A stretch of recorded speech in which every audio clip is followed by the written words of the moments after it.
안녕하십니까. 의학박사 가정의학과 전문의 명순권입니다. 명순권TV, 오늘은 가열담배, 일명 관련형 전자담배에 대해서 알아보겠습니다. 관련형 전자담배는 2017년 6월에 출시가 됐습니다. 작년 기사를 보니까요, 관련형 전자담배 인기, 액상용보다 덜 유해하고 맛도 좋다, 이렇게 기사가 나와 있죠. 가열담배는 담배의 해로움에 대한 근거가 쏟아져 나오니까 담배 회사는 전자담배에 뒤이어 가열담배를 출시하기 시작했습니다. 1988년 첫 출시되었지만 2014년도부터 대중적 인기가 상승했죠. 가열담배는 영어로 Heated Tobacco Products, HTPS 혹은 Heat Not Burn Tobacco Products라고 합니다. HNB 프로덕트라고 하죠.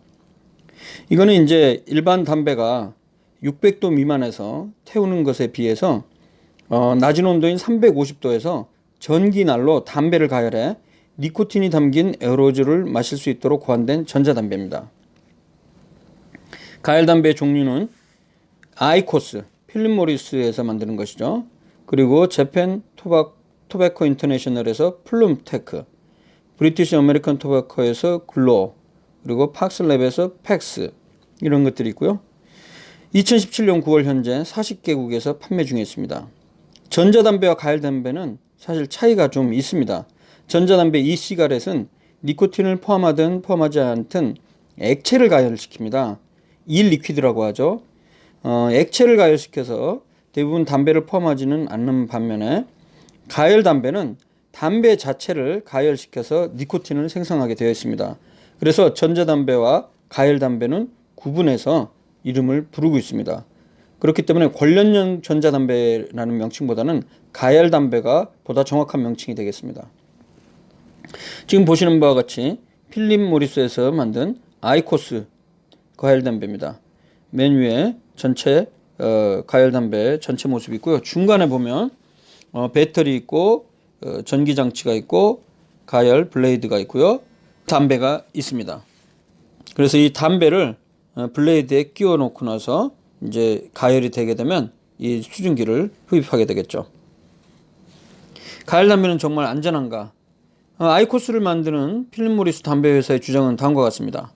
담배를 태우지 않고 가열하는 혁명적인 기술로 연기, 재, 냄새 없이 담배의 진정한 맛을 제공한다.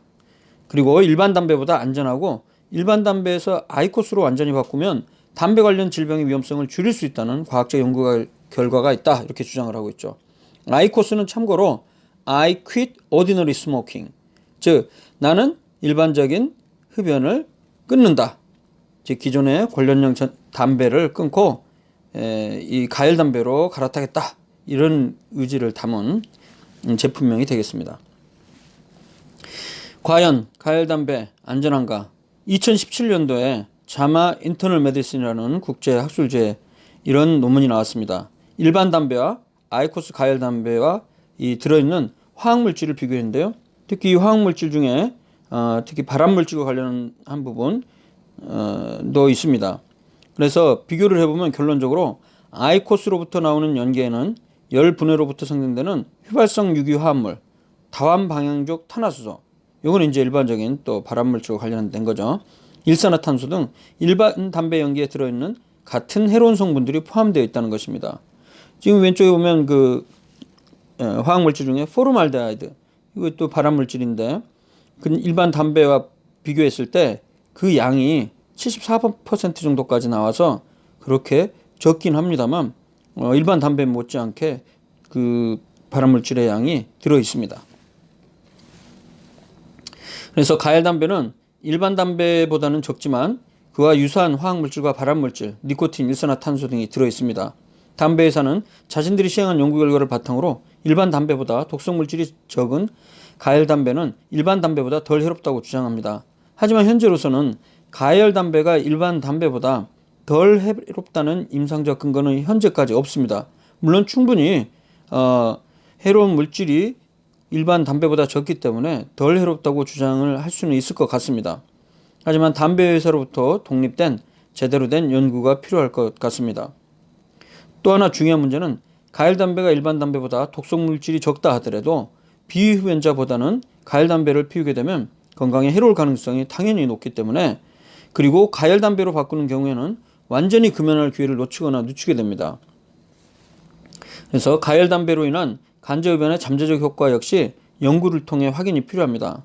그래서 세계보건기구 WHO에서는 가열 담배를 포함해 모든 형태의 담배 사용은 해롭기 때문에 담배 규제 협약에 따른 정책과 규제를 마찬가지로 적용해야 된다고 강조하고 있습니다. 사실 이 가열 담배는 본격적으로 대중들이 사용한 지 5년이 안 되었기 때문에 과연 안전한지 혹은 금연 효과가 있는지는 사람을 대상으로 한 관찰 연구나 혹은 임상시험을 통해서 확인이 되어야 하고요. 안전하다고 입증되기 전까지는 그 사용을 권장하기가 어렵겠습니다. 실제 제 금연 클리닉 외래에서도 가열 담배로 바꿔서 6개월 혹은 1년째 계속 피우고 있는 분들이 있는데요. 물론 어떻게 보면 그냥 일반 담배보다 덜 해로운 물질이 적기 때문에 건강에 덜 해롭다고 우리가 추정을 할 수 있겠습니다만, 담배를 완전히 끊는 것에 비해서는 당연하게도 해로울 수 있기 때문에 끊는 게 맞다고 생각합니다. 또한 가열 담배를 피우시는 분들의 경우에 또 일반 기존의 담배를 같이 피우는 이중 사용자가 사실 많이 있습니다.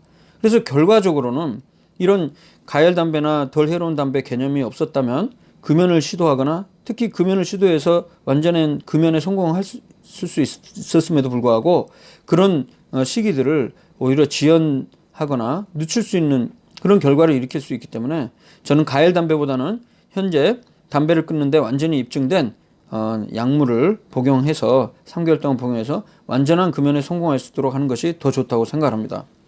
다음 동영상에서는 담배가 건강에 미치는 영향, 그리고 담배를 끊는 중요한 아주 제대로 된 방법, 비법에 대해서 말씀드리도록 하겠습니다. 감사합니다.